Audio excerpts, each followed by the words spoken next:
a patio production video just going over the review worksheet.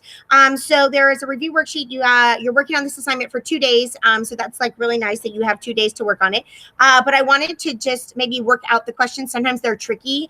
And so you have the answer key that you can work with. That's great. But sometimes just having the answer is not enough. You need to see it worked out. So that's what we're going to do. Use this video as you see fit. You can just fast forward to things that you want to see. Yeah, like that's great. So let's go ahead and switch the camera over to the Elmo. I'm basically just going to be doing the worksheet under the Elmo. It's a little bit of a boring kind of a production here. I know, but we'll make do. It's all about you getting the answer. So let's see if we can get the Elmo switched to. Fingers crossed that it works. Yay, it works. Sorry, it's the second time I had to record this video because it didn't work the first time. So silly. Okay, so we are, in fact, working on the 16.1 to 16.3 review worksheet. And I'm probably just going to zoom in super tight on the actual worksheet right here as we're going over it. So I know that that's a little bit funky just to be looking at, but I feel like it's going to work out great for us, okay? So question number 1 is asking us, how does a limit exist, right? So how does a limit exist? How does that even happen, okay? Well, for a limit to exist, what happens is that the limit from the right has to equal the limit from the left. So I might write that in English, right? That the limit from the left has to be equal to the limit from the right. And then if we were to write that in math notation, right, because that's always super important, it would be like this. The limit as x approaches c, and then with the little negative sign, which means from the left, okay, of f of x has to be the same thing as the limit as x approaches c from the right of f of x. So just like that, okay? So that would be our answer for number 1. Number 2 asks us for what would be like the definition for saying a function is continuous. And you can see right here, it's actually a 3-part definition. And so for a function to be continuous, actually all 3 of these things have to be the same. So the first thing that has to be correct is that f of x has to be defined at c. What that means is that basically there's a dot on the graph for that x value. For part 2 of the question, the limit has to exist. So the limit as x approaches c of f of x exists. And for a limit to exist, you consult the above definition. Part 3, basically whatever your answer is for the part 1 and whatever answer it is for part 2, those 2 things have to be equal to each other. So we need to say that f of c is equal to the limit as x approaches c of f of x. That's what makes a function be continuous. Numbers 3 through 7 are all about our limit rules, right? Our limit rules. And so our limit rules say, like, what's the limit of a constant, a sum, a difference, a product, or a quotient? We can write it in notation, or we can write it in English, right? So we might actually write it both ways, right? So the limit of a constant is the constant. The way that that looks in notation, it says, I'm going to squash this in here. The limit as x approaches c of just like k, because k is a constant, is just equal to k. That's what that would look like, okay? The limit of a sum is the sum of the limits. And in notation, this one's a little bit wordy, but it would go like this. The limit as x approaches c of the quantity f of x plus g of x would be equal to the limit as x approaches c of f of x plus the limit as x approaches c of g of x.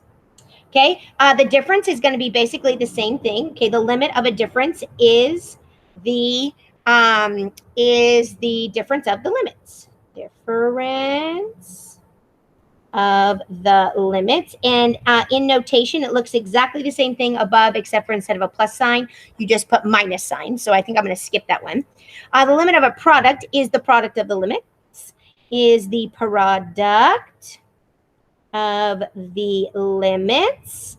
And that one would be like the multiplication version. So we would say the limit as x approaches c of f of x times times g of x, would be the same thing as the limit as x approaches c of f of x times the limit as x approaches c of g of x.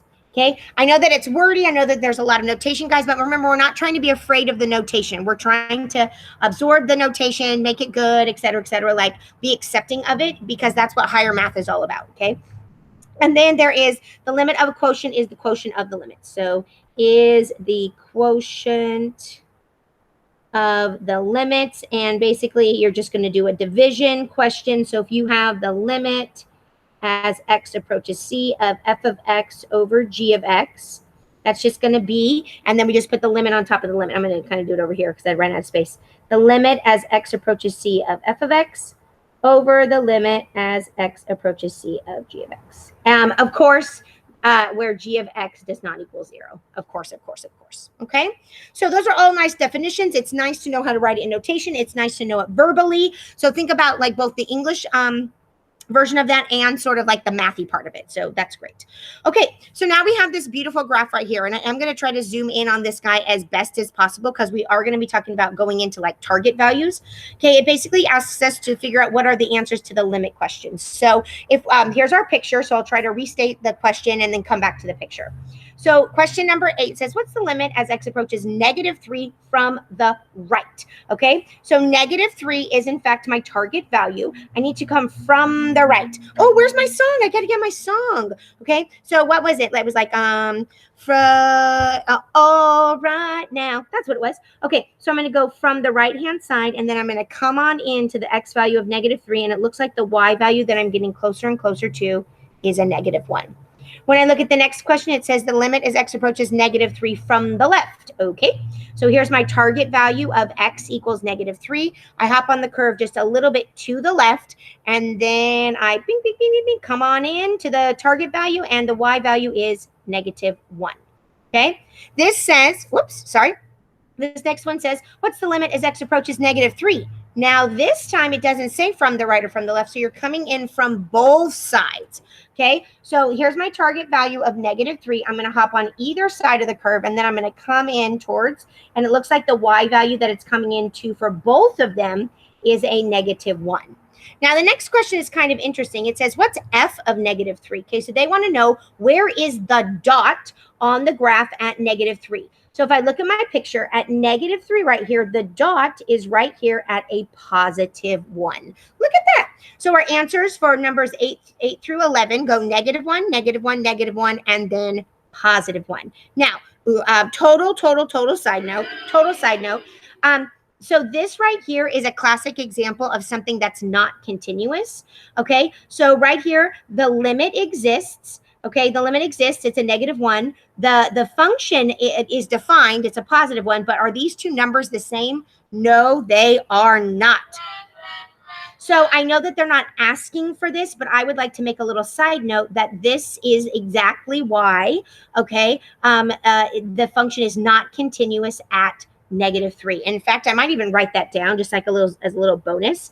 Okay, so the function is not continuous. I can't even spell right now. Not continuous.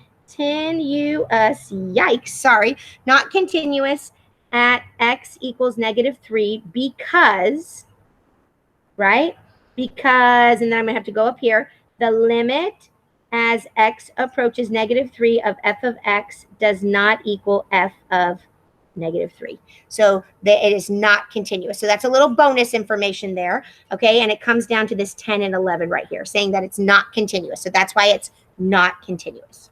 Okay, let's go to the next guy, number 12. So number 12, actually 12, 13, 14, and 15 all have to do with the x value of +1. Okay, so now I'm looking at my x value of +1. So here I go. What is the limit as you approach the target value of 1 from the right? Okay, so here I go. My target value of x equals 1. I hop on the curve a little bit to the right, and I come on in. It looks like the y value is a 2. So the answer to number 12 is going to be a 2. There it is. Now, answer number 12 is a 2.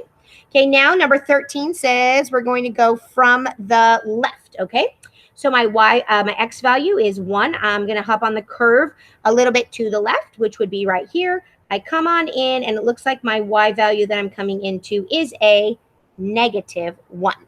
So the answer to number 13, let's see if I can get that arranged. Number 13 is a -1. Now it says, what's the limit as x approaches 1 for number 14? So this is coming from both sides. We say, from both sides now. So we're going to come in from both sides. So here's my target value. I come in from both sides. Am I coming into the same number? Oh, I am not. Okay, so this is an instance where we say does not exist. Okay, so it does not exist. And then number 15 says, what is f of 1? So we look at the graph, and where is the dot for x equals 1? It's right here. Here's where the dot is. So the dot is at -1. Now, would you say, let's do a little bonus again. I love bonus information. Is this guy continuous? And you're going to say, absolutely not.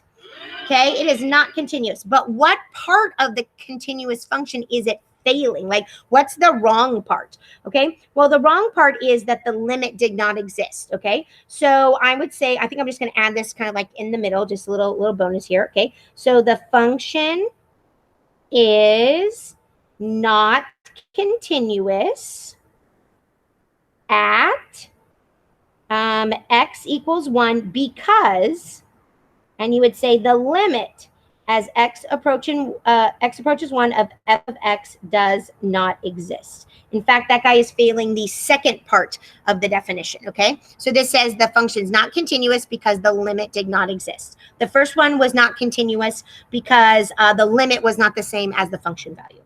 All right, we look at number 16 now. Number 16 is now doing the x value of 4. So that's our target value of 4. Okay, so I'm going to look at my graph right here. So here's my target value of x equals 4.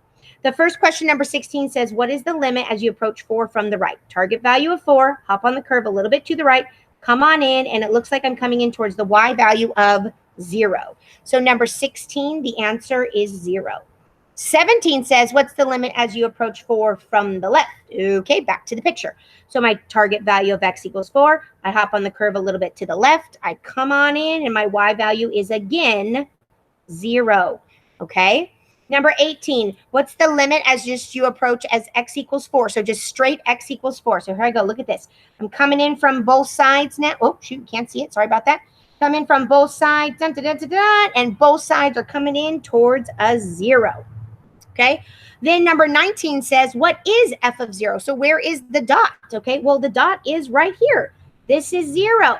Oh, okay. I see what you just did there, Mrs. Fox. Number 16 through 17 give us, 16 through 19. Sorry, I said the wrong numbers.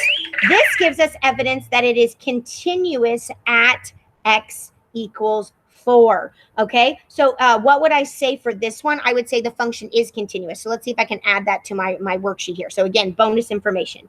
Okay, I would say the function, okay, is continuous at x equals 4 because, okay, so why? It is because the limit as x approaches 4 of f of x is equal to the to f of 4, which both of those answers are equal to 0. So that's why it works.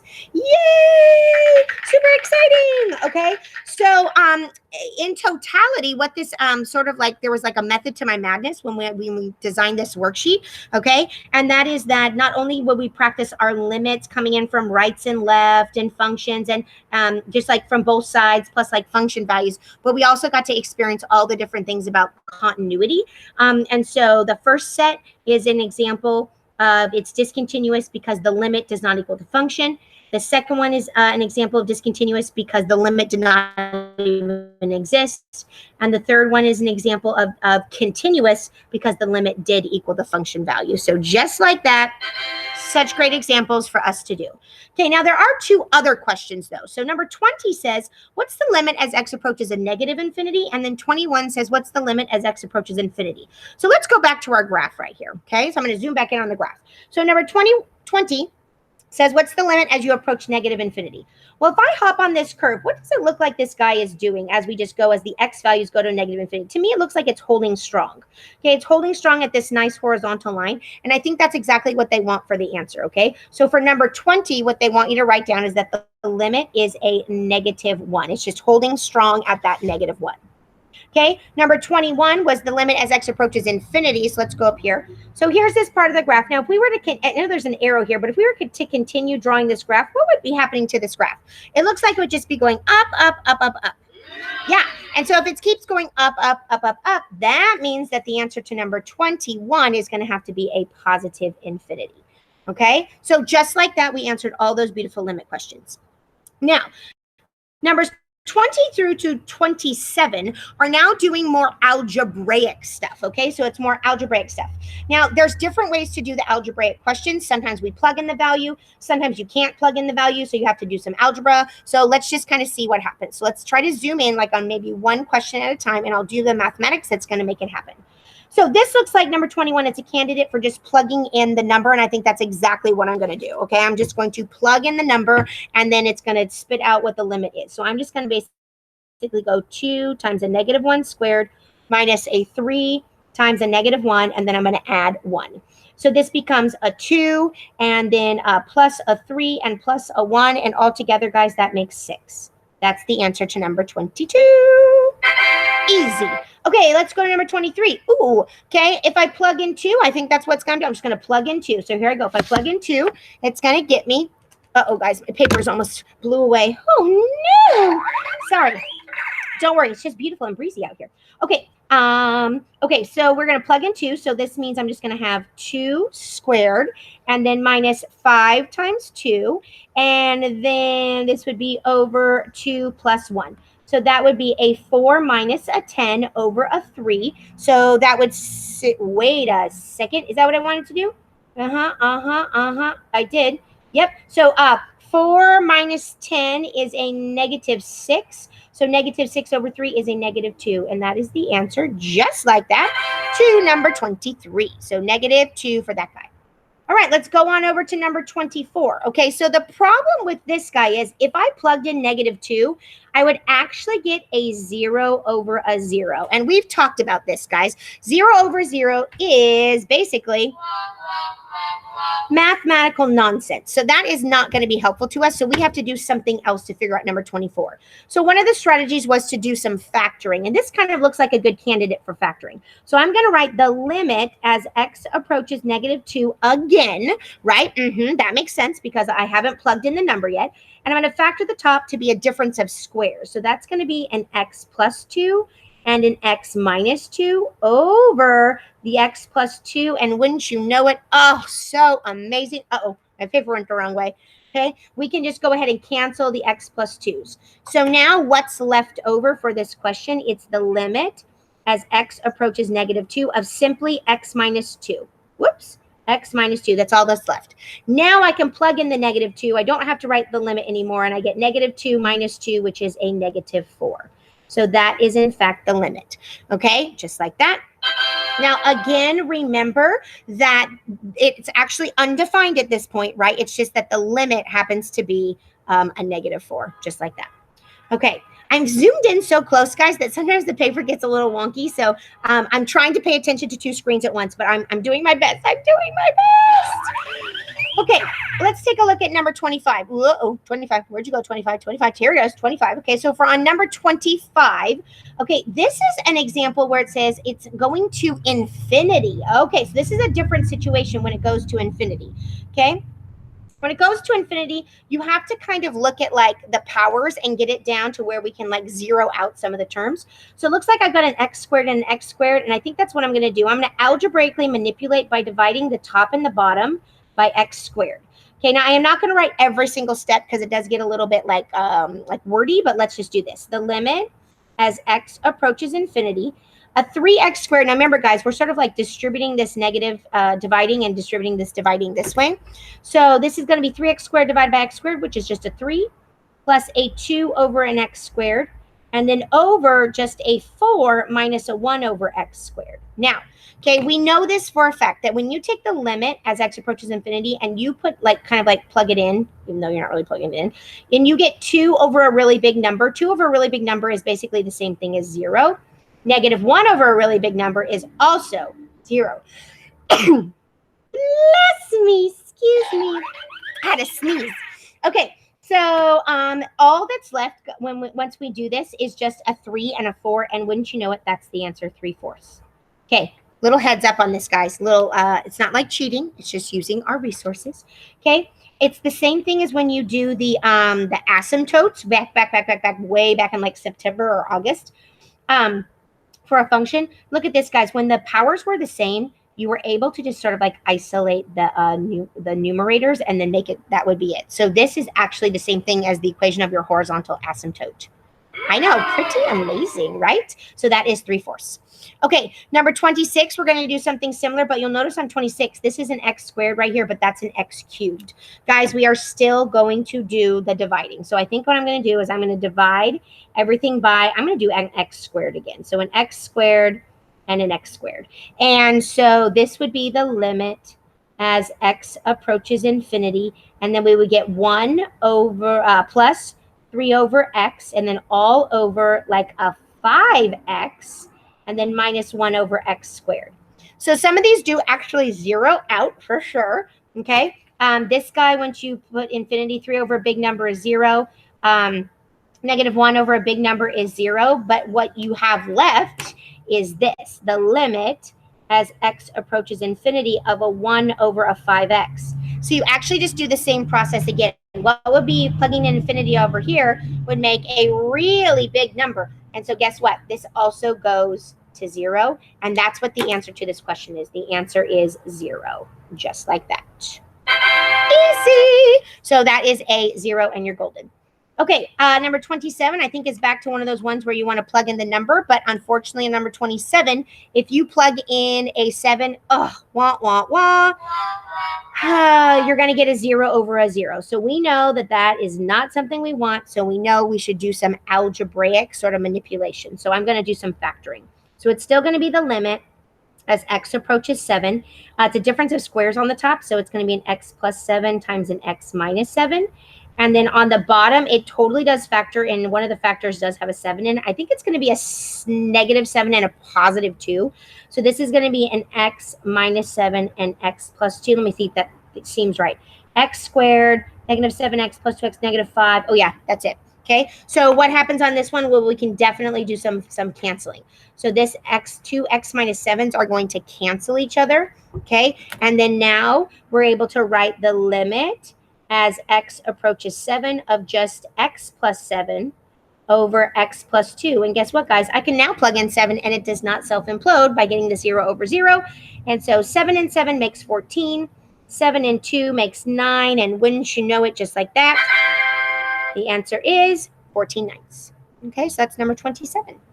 Okay, we have these couple other ones in here. Number 28 kind of swished down here at the bottom. Let's see if I can get that guy on screen. There it is. Okay, and so it just says, what's the limit as x approaches negative 9 of 9? Okay, this is an example, guys. This has no x's. There's no place to plug in an x. Do you see a place to plug in an x? I don't see a place to plug in an x. Oh, that's because 9 is a constant. Yes, I remember that. Okay, when it's just a constant, the limit of a constant is the constant. Ladies and gentlemen, the answer to this question is simply 9. Okay, it actually wouldn't even matter what you were taking the limit to. The answer to a limit question of a constant is just the constant. Okay, number 29 goes back to doing an infinity one, but what's different about this one is if you notice that the bigger power is on the top. So even if I go ahead and divide like the top and the bottom by like an x or something like that to like make things go away, it's still just going to get really big on the top, and then just on the bottom, it's going to be something very teensy-meensy. So this answer is actually just infinity. Okay, this does go back to those asymptotes. Okay, if you remember, little connection here, okay? When the power up the top is bigger than the power on the bottom, it just means that there is no horizontal asymptote, and it just keeps getting larger and larger and larger. So that's why it's infinity. Okay, whew, it's a lot of Mrs. Fox talking, but we're now going to go to the back side of this worksheet. So we've done pretty much, we've done the whole side, front side. So all of these right there, if you just want a quick snapshot of those answers right there. Okay, quick snapshot of those answers right there, all worked out. And then a quick little look at those answers right there, all worked out. Pretty golden. Okay, so let's get ourselves now to the back of the worksheet. So the back of the worksheet is going to be very, very, very algebra heavy, right, guys? Because this is where we're trying to find the slopes of the curves and the slopes of the tangent lines and all that good jazz. And we just have to remind ourselves to not let the algebra borrow us. There's all different kinds of algebra on this paper. So I'm digging that, okay? And it's going to look very familiar, and it's going to look like scary if you just look at it at first, but if you can follow along with each step, I think you guys will be golden, okay? So when it says find the slope of the tangent line, okay, how does one find the slope of the tangent line? Oh, and P.S., it also could have said the slope of the curve. That's like another way to say it too. So slope of the tangent line / slope of the curve is basically you just do the exact same process, okay? So you just do, I'm going to just write it up here. You're going to take the limit as x approaches c of the slope formula, f of x minus f of c all over x minus c. That's what we're going for. Whoops, not even on the screen. There it is. Found it. Okay, so this is what we're going to be doing for all of our questions, basically on this page, just over and over and over again, and just the algebra is going to be a little bit different each time. So let's get started with number 30. So number 30 says, what's the slope of the tangent line? And our coordinate is 9, 4. So I'm going to do the limit as x approaches. Now, what's the x value? It's a 9. Okay, as x approaches 9 of f of x, which would be rad x plus 7, minus f of 9, which would be 4, that's the y value, over x minus 9. Okay, when you get something like this, what you're going to do is you're going to have to rationalize the numerator. So right off the bat, I'm going to, because right now if you plugged in 9, folks, you would get 0 over 0, which we know does not help us. So we're going to do an x plus 7, and then we're going to do plus 4 over rad x plus 7 plus 4. So this is going to be the limit as x approaches 9. And on the top, we're going to distribute, right? We're going to distribute. So we're going to do this and this and this and this. And that is going to be, hold on, I can't like switch pens very well right now. Ah, okay, here we go. So this is going to be on the top, just in an x plus a 7. The 4 rad x plus 7 and negative 4 rad x plus 7 will cancel each other, and then we get minus 16 all over. Please do not expand that on the bottom. Leave it as an x minus 9, and then rad x plus 7 plus 4. Okay, the top simplifies. The limit as x approaches 9, the top just cleans itself up to be x minus 9, which I kind of knew was going to happen. X minus 9 times rad x plus 7 plus 4. And then right now, yay us, the x plus 9s are going to cancel each other. There's a 1 on the top. And so now I totally pushed a button when I wasn't supposed to. That was so funny. Whoopsie, sorry, my bad. So then that's the limit as x approaches 9 of a 1 over just a rad x plus 7 and then plus 4. And now I can finally go ahead and plug in the 9 value without it self-imploding. This is going to be, so no more limits anymore. Don't have to write it anymore. The limit of rad 16 plus 4. Rad 16 is 4. 4 plus 4 is 8. Ladies and gentlemen, the answer to the question, and it just says, what is the slope? Is 1/8. Okay, they're not asking you on the equation of the tangent line. They just said, what is the slope? Okay. Let's now drift ourselves over here to number 31, which is very similar. The only thing that's different, if you'll notice, on number 30, it was like x plus 7, and this time, like, the x is negative. So, like, how does that play into it? Well, let's see what happens, okay? The process is exactly the same what we did before, right? We're doing this definition. You do the function minus the y value over x minus whatever our target value is. So let's get into this guy. So here we go. The limit as x approaches negative 1 of f of x, which is rad 3 minus x, minus the f of negative 1, which is a 2, that's the y value, and then x minus a negative 1 would actually turn into plus 1. Okay, the algebra process, though, is the same, guys. We're still going to multiply by the conjugate. So that's a rad 3 minus x plus 2 over a rad 3 minus x plus 2. So this is going to be the limit as x approaches negative 1. Distributing on the top, we're going to get 3 minus x, and then the two middle terms cancel, and then I'm going to get a minus 4 all over parentheses x plus 1, and then that conjugate, rad 3 minus x plus 2. Okay, this is going to be the limit as x approaches negative 1. On the top, it's going to be a negative x and then minus 1. And so you're a little bit sad. You're like, oh, man, like I was really hoping that it was going to cancel with the bottom, and It does. You just have to factor out a negative. So it just takes one extra little step. Okay, so now I'm going to write the limit as x approaches -1 of a negative times x plus 1. And now, dun, dun, dun, dun, totally cancels. So over the x plus 1 and then the rad of 3 minus x plus 2. So, of course, the x plus 1s cancel. That's so exciting. This is now the limit as x approaches -1 of -1 over rad 3 minus x plus 2. Okay, let's go ahead and fill in the -1 now. So this is going to be now no more limit because we're plugging in the value finally successfully. If I plug in -1, it's going to be 3 minus -1, which is 4. So this is going to be -1 over rad 4 plus 2. Rad 4 is 2. 2 plus 2 is 4. So the answer to this question is -1/4. There we go. All right, so a quick little snapshot for these two questions right here. If you want to look at those at the same time, those would be those 30 and 31. Okay, pretty nice. All right, let's go ahead then and go to number 32. Now, number 32 says find the equation of the tangent line. Oh, okay. So we're going to do the exact same thing that we just did, but then at the end, we're going to take our slope and then change it into the equation of a tangent line. All right, got a little bit more space to work this time, so I think I'm just going to leave it kind of zoomed out right here. Maybe a little tighter. Okay, so here we go. So again, what are we doing? Oh, right here. This is the guy. Okay, this is the guy that we're working with. The limit is x approaches c of f of x minus f of c over x minus c. Let's do it.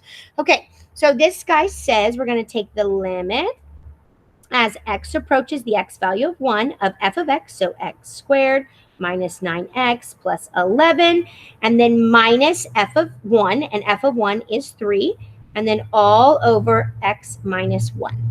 Okay, then this is going to be the limit. I'm probably going to want to try to cancel this x minus 1. As x approaches 1, and it's going to be x squared minus 9x. This would be plus 8 over x minus 1. Now we're going to factor that top guy. So the limit as x approaches 1, totally for sure one of the factors is going to be x minus 1. Like if it's not, you did it wrong. But does that make sense? How would you multiply to be a positive 8, but then add to be a -9? I'm pretty sure it's going to be an x minus 1 and an x minus 8 over the x minus 1. So now, in beautiful fashion that keeps on happening over and over and over again, the x minus 1s cancel. We now have the limit as x approaches 1 of now simply x minus 8. Now I can plug in 1 without it self-imploding. This becomes a -7. So folks, this is our slope. Okay, when you have a slope and a point, okay, so this is our slope, this is our point, and when you have a slope and a point, you get to go ahead then and write the equation of the tangent line. Please use it, leave it in point slope form. That would be the best thing to do. So we're going to go y minus 3 equals -7 times x minus 1, and that is your answer, just like that. Okay, to number 32. Okay, let's basically do the exact same thing on number 33, but if you'll notice on number 33, it's backwards. Oh, this is where you have to do the formula and then show that it equals -9 and then try to solve it. Oh, okay. So on my quest to do the equation of a tangent line, I need a point and a slope, and right now I just have the slope. Oh, I have to find the coordinate. Okay, so we're gonna still do the same thing. So we're gonna say the limit as x approaches c, because I don't know it. I don't know what the x value is going to be f of x minus f of c. So it's going to be x squared minus 7x minus 5 minus the quantity f of c. So it's going to be c. Oops, sorry, let me scooch that over. It's going to be c squared minus 7c minus 5, and then all that's going to be over x minus c.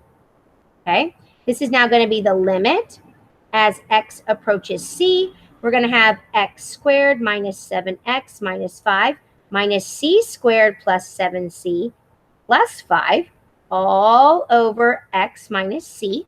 A little bit of algebra simplification can happen. These 5s cancel. And I think what I'm going to do is I'm going to reorder this, okay? I'm going to reorder this to be the limit as x approaches c. I'm going to go x squared minus c squared, and then I'm going to say minus 7x plus 7c all over x minus c. And so this is going to be the limit as x approaches c, and we're going to factor x minus c times x plus c, because those first two terms right here, these first two terms totally make a difference of squares, and then these next two terms, we can totally factor out a -7. Minus 7 times x minus c all over x minus c. And now we're going to factor out an x minus c on the top. So let me see if I can squish this in over here. So this is going to be the limit as x approaches c of an x minus c times an x plus c, and then minus 7, and then over x minus c. So then now we're going to cancel these two. Oh, so amazing. And now we're going to say this is now the limit as x approaches c of x plus c minus 7. I'm going to plug in c now. And so I'm going to get c plus c minus 7, which is 2c minus 7. All of this, finally, I'm going to set equal to the slope, which is -9, okay? And now I'm going to solve this guy right here. So this is now the guy that I'm going to solve to figure out what the value of c is to get my coordinates so I can write the equation on my tangent line.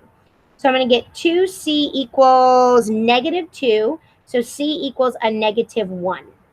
Great. So now I know that my slope, right, is a -9. My point is going to be at -1 comma something. But what is that something? I'm going to go ahead and have to plug that in to the original equation. So I'm going to just do it really quick right here. So -1 squared minus 7 times -1 and then minus 5 is 1 plus 7, which is 8. 8 minus 5 is 3. So my coordinate is -1 comma 3, and now I can write the equation on my tangent line. Woo! Finally, like, so tired here. Okay, so we're going to go y minus 3 equals -9 times x plus 1. And that's how we do it. Ta-da! Look at that. Okay, we have a couple of other questions. Oh, I love when we have extra noise. My favorite.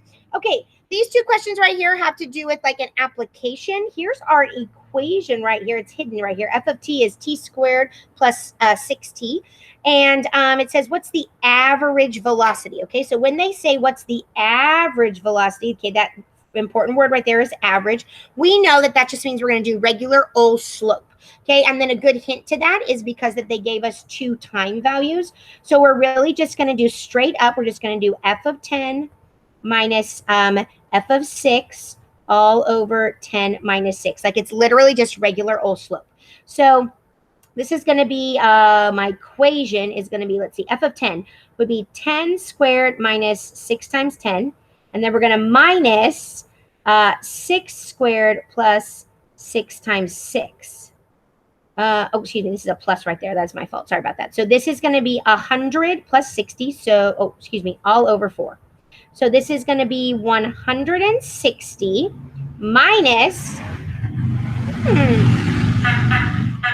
more fun things down my street, minus a 72 and then divided by 4. So let's see, I don't have my calculator. I got to get my calculator really fast. So 160 subtracted 72 is 88. So this is 88 over 4, which would be 22. Now, guys, we need a label on this. So 22, what are we in? What are we in? Let's see. Where f of t is a distance in meters and t seconds. So this is going to be 22 meters per second. And that right there is your answer to number 34. One last question. It says now, let's read the instructions. It says the instantaneous velocity. Oh, okay. So instantaneous velocity means we're going to have to take the limit. So this is basically like the same thing we keep on doing. So we're going to take the limit, okay? And it's not going to be as x approaches. It's just going to be as t approaches 6. And then it's going to be f of t minus f of 6 all over t minus 6. So like it's the same thing we've been doing. So we're going to say this is t squared plus 6t. And then minus, what is t of 6? I think that we just did that in the other question over here. T of 6 was a 72. So this is going to be minus 72 all over t minus 6. Okay, and now we're going to figure this out. So this is going to be the limit as t approaches 6. Now, folks, this is going to factor. Okay, this is totally going to factor, and you know what one of the factors is going to be? Like, obviously, t minus 6. Okay, so what is the other factor? I think it's a 12. So t plus 12, that would totally work. So now these t minus 6s are going to cancel. We are almost done, you guys. This is going to be the limit as t, oops, sorry about that, as t approaches 6 of t plus 12. 6 plus 12 is 18. Put the label of meters per second, and you are done. Check that out. Okay, look at that. Look at that. So amazing. All right, so quick little snapshot for those last couple of questions if you want to sort of look at those all at once. So that would be the last sort of like 1, 2, 3. Moving up just a little bit higher on the worksheet is number 32. And I think we're golden. Okay, guys, that was a long video, and I apologize for its length, but I just sometimes I feel like it's tricky, like if you just see the answers and you don't know where they come from. So at least you have it worked out. So you're going to use this video as you see fit. I think that's it. So probably one more video when I go over the topics for the test, but I think you're going to be fine. The only thing that was not on this worksheet, which I know for sure is on the test, is when they do like F of C, right? It's like just like in general, and they do not have you do a specific number. Make sure you go practice those, okay? I think that's it. Let's get our music to get us out of here. Have a good one, guys. Bye.